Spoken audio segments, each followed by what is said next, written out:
This week I learned you guys really, really, really like the audiobook for Dungeon Crawler Carl.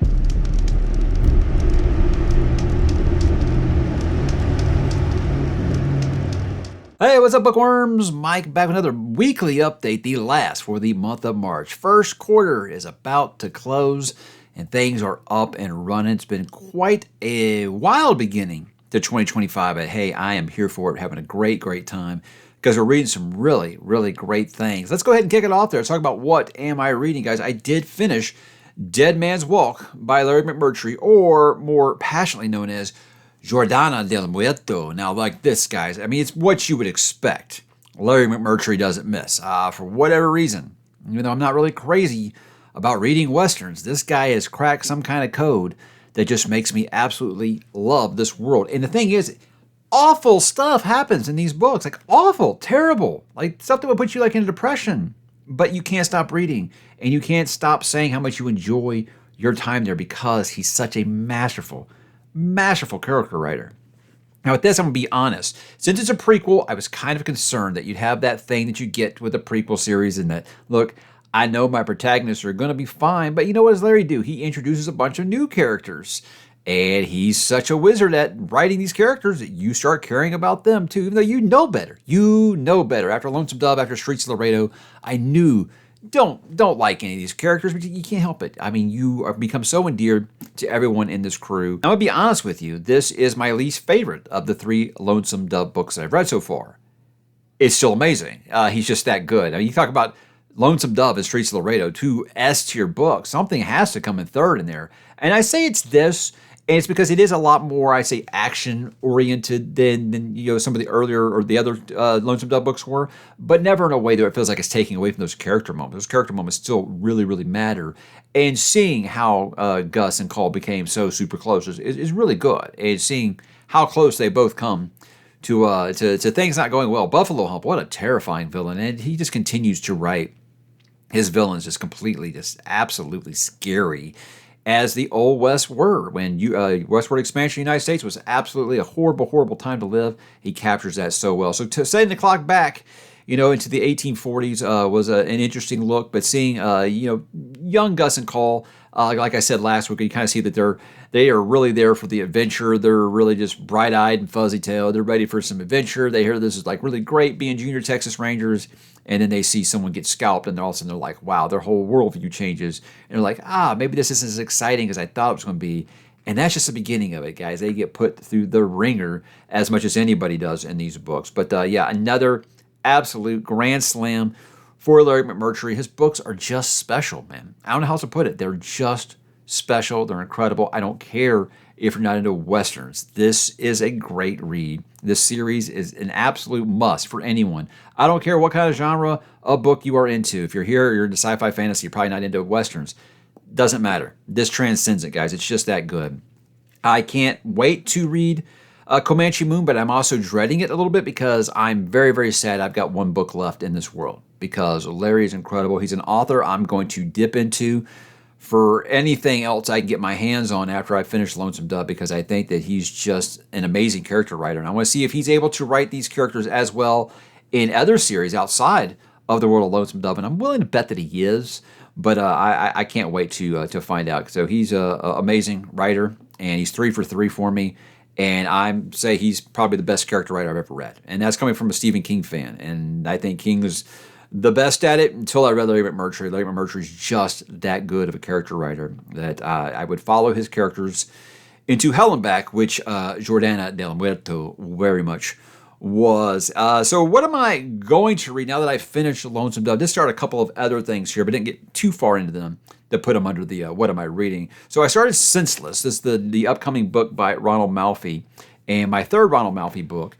And so far, the supernatural stuff is kind of iffy. It's kind of not really, you don't know, it could go either way at this point. It's very much like a Come With Me kind of thing, except you're from the point of view of a detective investigating these murders. Murder that seems very similar to an unsolved one that happened like a year ago. So they're trying to figure out now, is it a serial killer or is it a copycat killer? And like, well, the clue, a lot of the stuff about that first murder was never ever really released to the public, so it can't really be a copycat killer. but they're not quick to label someone a serial killer. But interesting start as always. I think with this is you got like your 3 points of view with it so far. I've only gotten one with the third character, and really kind of still trying to figure out what that is. That's what's leading me to think I know what the big bad monster in this is going to be. But in the end, it also could be one of those that plays off of, well, was it supernatural, was it not? I'm not sure.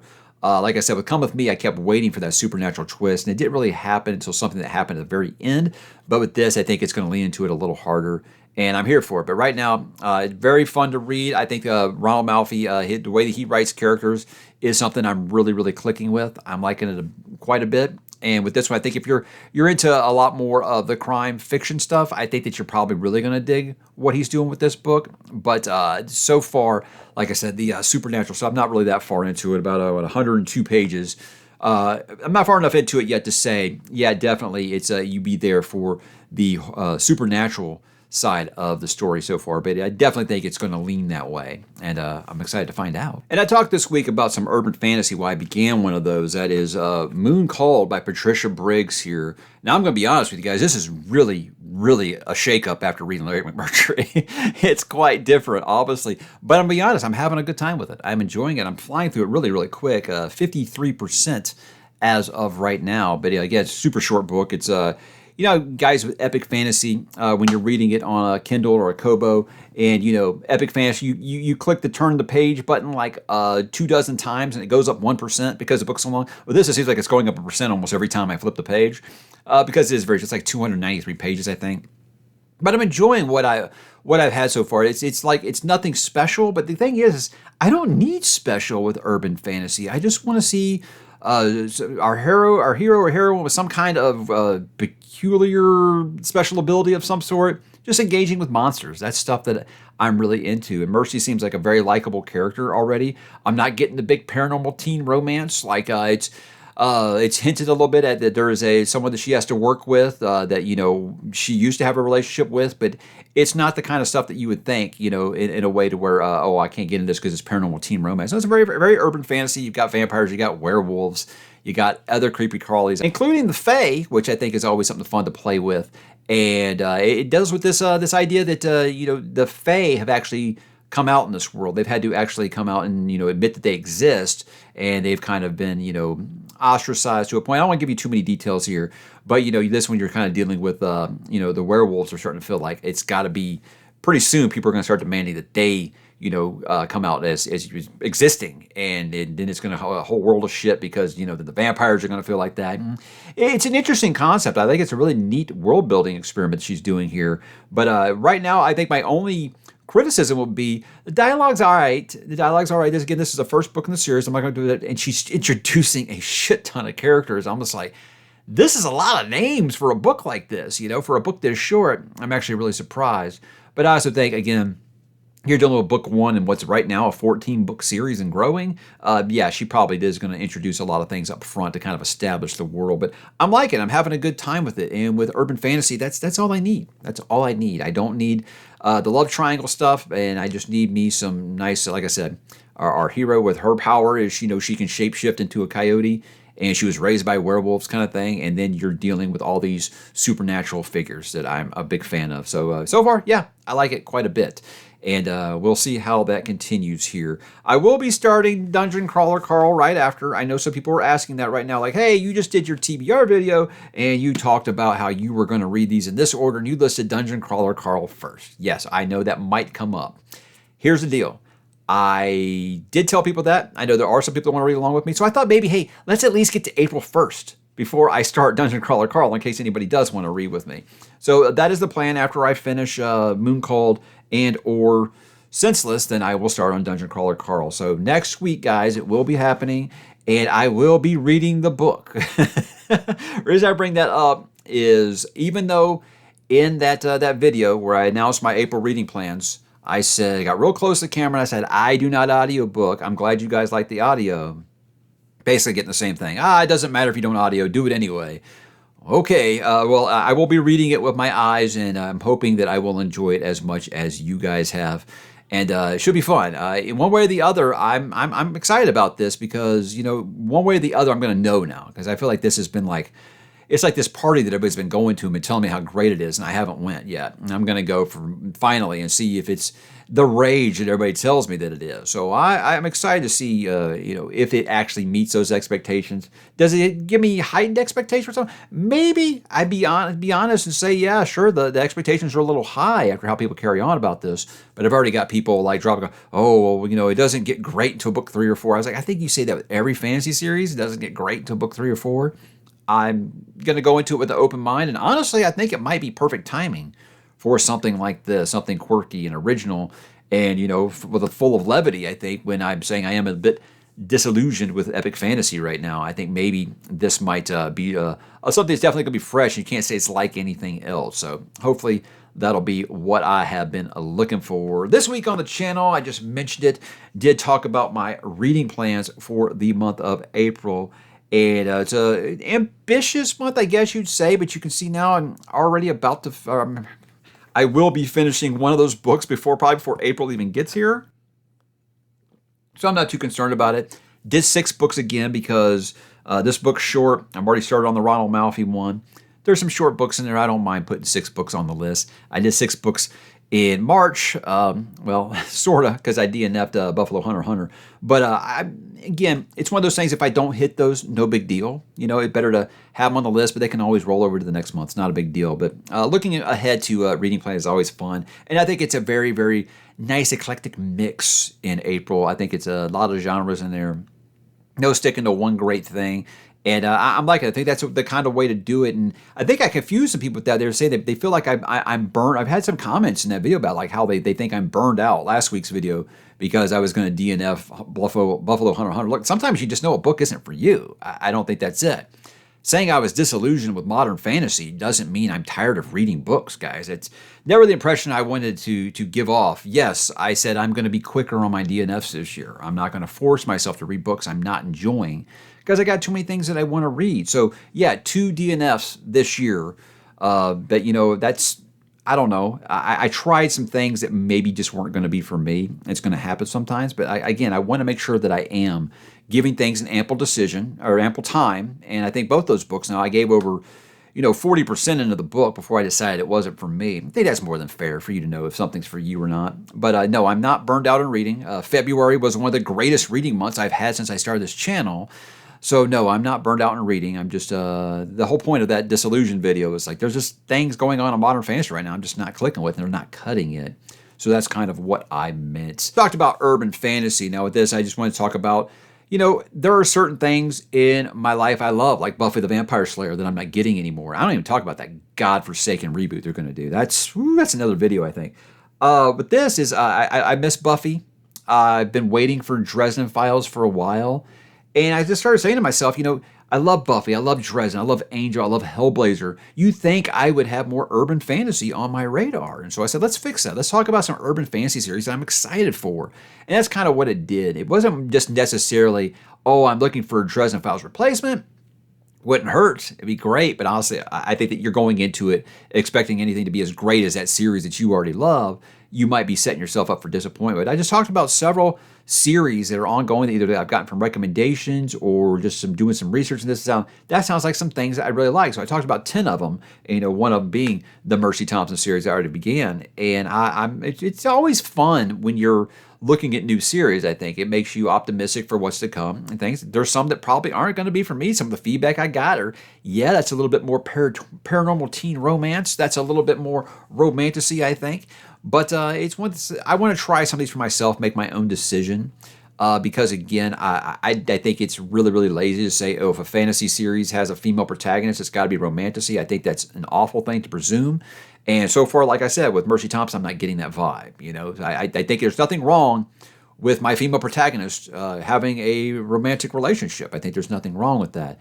As long as we don't start devolving into love triangles, I'm okay usually. But I don't feel like I'm reading Mooncall right now. That isn't the biggest problem in the world right now, is that former boyfriend of hers. That isn't the biggest problem. The biggest problem is how to solve this shit show that they're into right now. And I like that. That's what I look for in my urban fantasy, and that's what I'm hoping to get out of a lot of those other series that I mentioned in that video. So thank you guys for your recommendations. Thank you for your feedback. I think I'm kind of already thinking about taking Anita Blake off of some of the feedback I got about that one and thinking about adding, what is it called? Like Rivers of London sounds like one that a lot of people are recommended to me. So I want to get into more urban fantasy because I feel like it's a little bit lighter of a read. It doesn't require as much of a commitment. I'm just there for fun. I just want to have a good time. And I like these books that are like 300 pages, man. That's fun. I need some more of that in my life. I do think. I think we all could use some of that. But a fun video to talk about.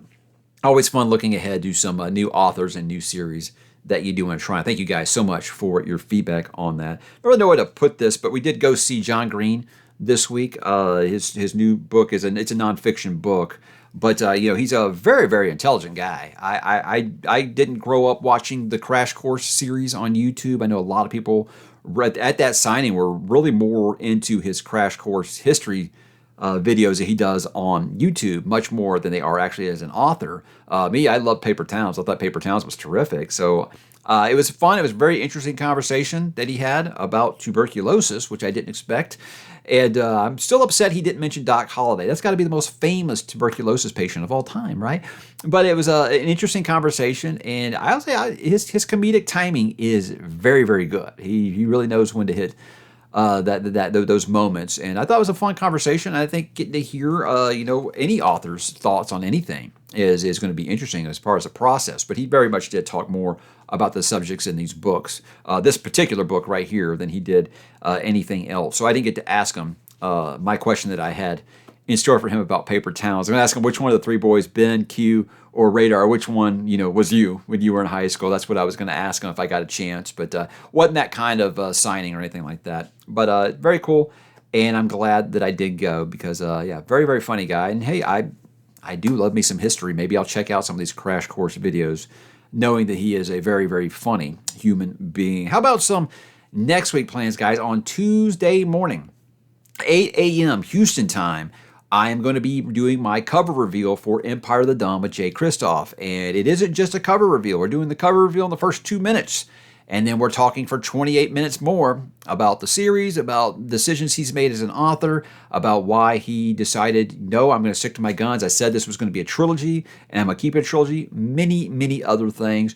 Jay is a riot to talk to. Just an awesome human. He is so damn cool to talk to. I feel like we could talk for 6 hours and run out of nothing to say, and it's very much evident in that there. So I don't do a lot of cover reveals. There are certain authors either I want to help out or I'm just really, really interested in talking to, and Jay is one of those. He's just a really, really awesome guy, and I hope you guys will enjoy that conversation that we did have. Had to sit on it for 2 weeks longer than I thought because they think the publisher wanted to do the U.S. and the U.K. cover reveal at the same time, which will be 8 a.m.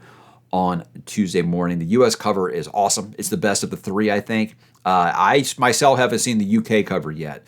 So I have the U.K. covers for books 1 and 2, but we'll be doing the cover reveal for book number 3, the U.S. version, on Tuesday morning. Hope you guys will join us. That link is already up on the channel. All you got to do is click over there and join the conversation when it is happening. I'll be doing my monthly wrap-up for March and naming my book of the month sometime this week.